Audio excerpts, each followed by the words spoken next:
Good afternoon. I'm Monica. I'll be your nurse today, ma'am. Do you mind giving me your name and your date of birth? LaShawn Napier, 10/22/76. All righty. We verify that with your armband. I'm going to step over here. I'm going to wash my hands for 15 to 20 seconds. I verified the order. Verified my patient with 2 identifiers. Miss LaShawn is one of my patients just came from the emergency department complaining of shortness of breath. Miss LaShawn, so they tell me that you're here for shortness of breath. How long have you been having problems breathing? About a week or so. A week or About so? 8 days. Okay. Is there anything that does it to make it worse or feel better? To make it feel better, even when I sit down and take a break, then it kind of goes away. Okay. But if I do overexert myself, then it gets worse. Okay. Let's check your oxygen level, ma'am, to see what your oxygen saturation is. We also want to make sure that it's up in the 90s. We prefer 95. So your oxygen level is good. You're at 100% on room air. I'm going to listen to your lungs just to see if you sound have any abnormally going, okay? Okay. Listen, it says you get the patients to take deep breaths.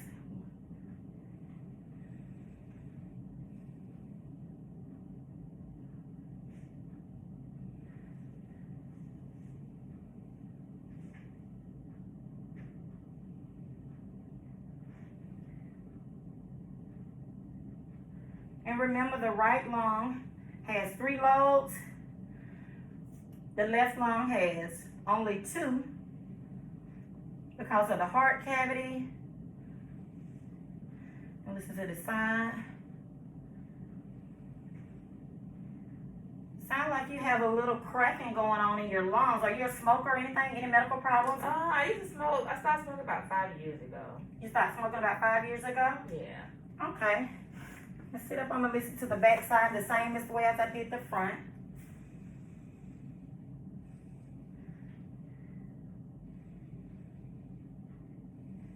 Any respiratory problems like asthma, COPD, bronchitis? I had bronchitis last winter. Bronchitis last winter? Mm-hmm. Okay. All right. So I'm also going to teach you about coughing and deep breathing. Okay. We also have this insanity spirometer that you can use, and I tell my patients to watch it, to do it when you're watching your commercial break, between a movie or whatever, when you're watching TV.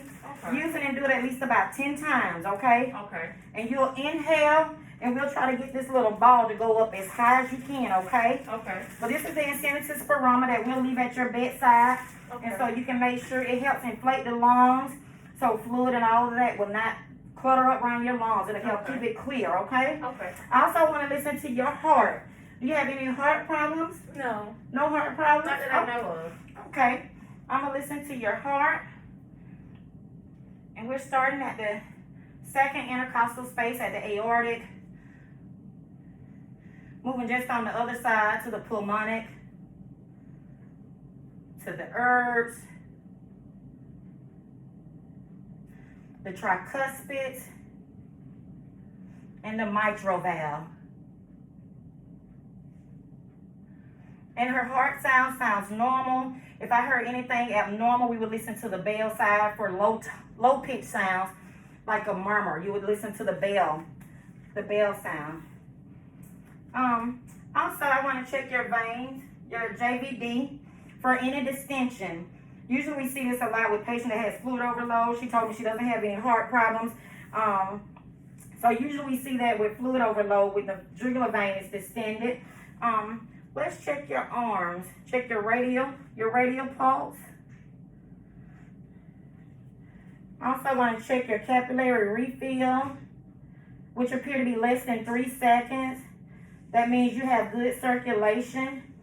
Also check your patient for any edema, no swelling. Also, she has an axillary pulse there underneath the arm. Also, the growing area, there's a femoral pulse. Behind, we have the popliteal. Here on this, we have the dorsalis pedis on the top. You'll start between the big toe. Go up just above the top and check that pulse. And then we have the posterior tibia to the side. We'll check each of those pulse on both sides of the extremities. making sure that they're the same. Sometimes they're not the same. Some are more weaker than the others, just depending on the patient itself. Also, I want to check your range of motion. Do you have any problems moving, any disabilities or anything? No. All right. Are you able to squeeze my hand? I can. All right. And I want to check your range of motion here. We'll start with your elbow at that joint. And I want you to bend your arm. That's called flexion, extension, and that's also the supination position as well.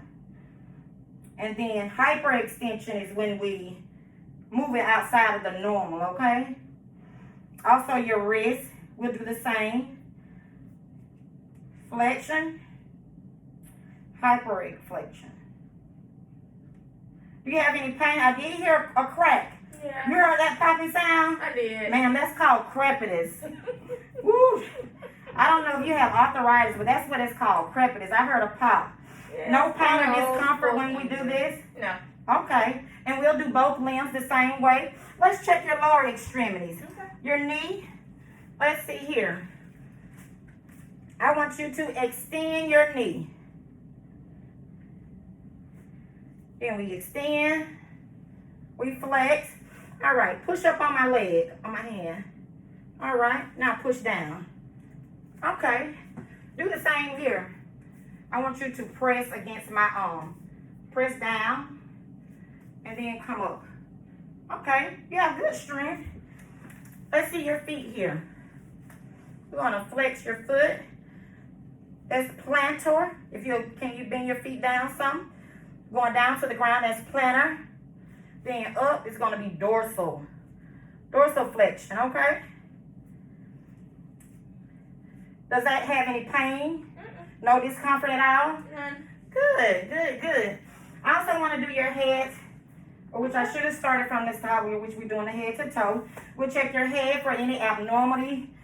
Have you ever fallen and bumped your head or anything? No. No headaches? No. All right, your ears. Do you wear hearing aids? No. Can you hear me if I whisper? Yes. Good. Your eyes, do you get normal eye exams? I do. Good. We also check your pupils.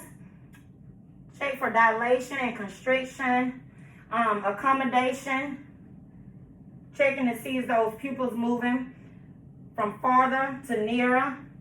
And you would do like the perla examination, which means the pupils are equal, round, and reactive to light and accommodation. We'll also check the patient's nostrils. I won't adjust your mask, but we'll check the patient's nostril for patency, any sinus issues. Do you have any sinus issues? I have seasonal allergies. Seasonal allergies. Do you take medication for that? I do. Okay. All right. So I do as well. We also check the patient's oral cavity. Make sure her mucous membranes are not dry. Make sure they're moist. Also check for oral, like cavities, the teeth. Make sure teeth is missing. Sometimes you might have a patient that's missing teeth. They may have difficulty eating.